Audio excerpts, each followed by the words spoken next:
رئیس امام علی از نام رئیس امام علی یک تماشین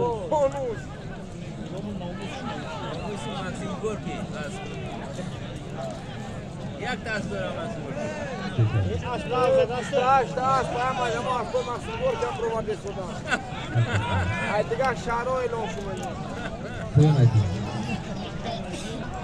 بیا کی بود بچه اسم آوردگی بیا در سنجان فایبر تا چویش دم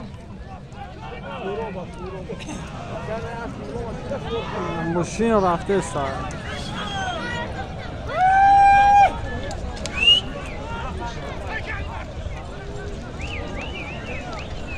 علی مردان علی مردان یک طرف تماشین اعظم رئیس امام علی بود در دست علی مردان چوانداز نایه یوان بود در دست علی مردان چوانداز نایه یوان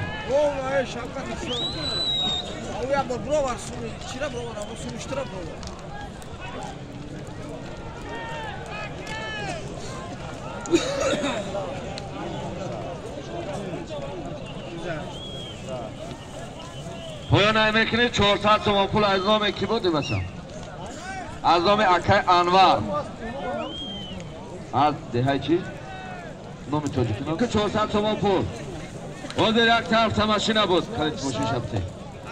یک طرف تماشین بود از نام رئیس امام علی علی مردان چوانداز نایه یوان اسب فیضدین جان نقشوف نایه دنگره اسب با نام راکتا راکتا بده امون بچه حرکت کن که دیگه ایناس میدان نیست همه ایناس های خوب خوب مون